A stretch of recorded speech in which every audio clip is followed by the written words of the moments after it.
नमस्कार दोस्तों, आज की कहानी का शीर्षक है चुप्पी। जहां एक बहस हजार फसादों की जड़ बन सकती है, वहीं एक चुप्पी हजार फसादों से बचा भी सकती है। मीनू की मां ने मीनू को बचपन से ही इस तरह के पाठ पढ़ाए थे। देख बेटा, मौन रहना बेहद मुश्किल काम है, लेकिन यदि व्यक्ति मौन धारण करना सीख ले तो कई विवादों से बच जाए। और सहन शक्ति तो स्त्रियों का गहना होती है।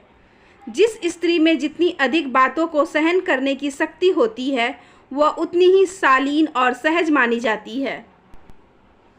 मीनू के कानों में माँ की सिखाई ये बातें अक्सर गूंजा करती। मीनू हर तरह की बातों को सहना जानती।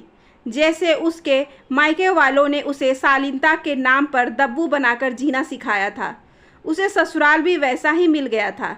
आखिर सीधी सादी गाय जैसी लड़कियां किसको पसंद नहीं आती। उसकी तेज तरार सास अक्सर उसे ताने मारती रहती। जिसका जो मन आता मीनू से बोल देता। सबको पता रहता कि वह पलटकर जवाब नहीं देगी। घर में बर्तन झाड़ू करने वाली मेड शांति भी जब तक उसके घर के काम करती पूरे समय बोलती ही रहती। भाभी जी, ये तेज रहने का ज़माना है। सीधे की इस दुनिया में कोई इज्जत नहीं है होती, अपना हक लड़कर लेना पड़ता है। अरे मेरी सास तो मुझे एक कहती तो मैं उसे 100 सुनाती हूँ।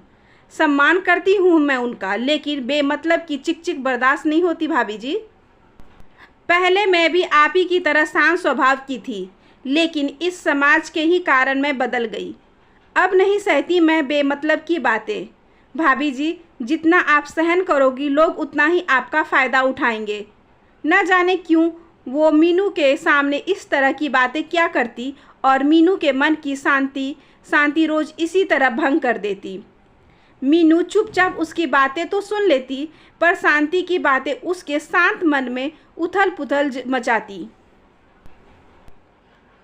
यहाँ घड़ी में 2 बज रहे थे। काम से फुर्सत हो सास बहू आज के अखबार के अलग अलग पन्ने पकड़कर पढ़ रही थी।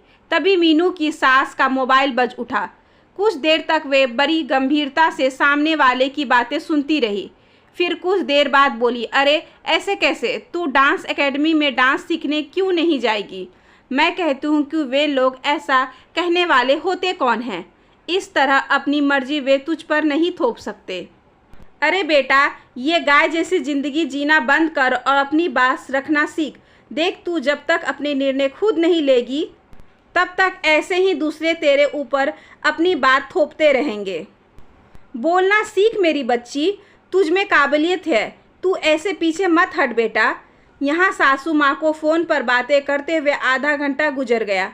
मीनू उसकी बातों को समझ गई थी कि उसकी ननद का फ़ोन है और उसकी डांस क्लास को लेकर उसके ससुराल में फिर से कोई बवाल खड़ा हुआ है, जैसा कि आजकल आए दिन हो रहा था। यहाँ सासू माँ फ़ोन काटकर सिर पर हाथ रखकर बैठ गई।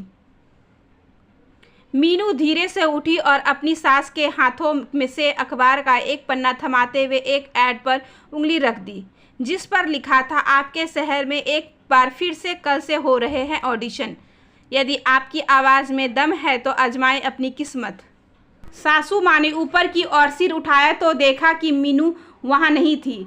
पास के कमरे से निकली मीनू कंधे पर टंगे बैग को संभालती हुई बोली, माँ जी कल ऑडिशन है तो सोच रही हूँ कि कुछ अच्छा पहनूं, इसलिए कोई अच्छी सी ड्रेस खरीदने मार्केट जा रही हूँ। बाय मम्मी जी। उसकी सासू माँ दंग थी। मीनू ने आज उनसे कुछ पूछना तक जरूरी नहीं समझा।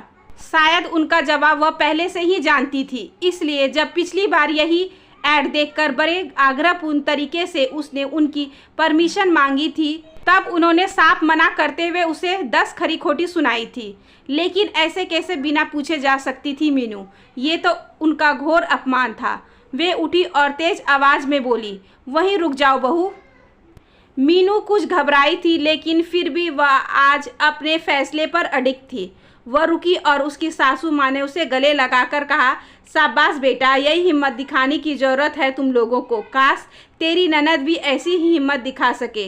बहू, आज तूने अपनी चुप्पी नहीं बल्कि मेरी आंखों पर चढ़ा गलत सोच वाला चश्मा तोड़ा है।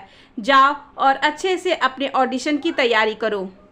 आशा करती हूँ कि आज की ये छोटी सी कहानी आपको अच्छी लगी होगी। अगर अच्छी लगी हो तो please like, share and subscribe करें हमारे चैनल को। ज़्यादा से ज़्यादा शेयर करें और बेल आइकन को ज़रूर प्रेस कर लें ताकि अगली वीडियोस की नोटिफिकेशन आपके पास सबसे पहले पहुंचे। धन्यवाद।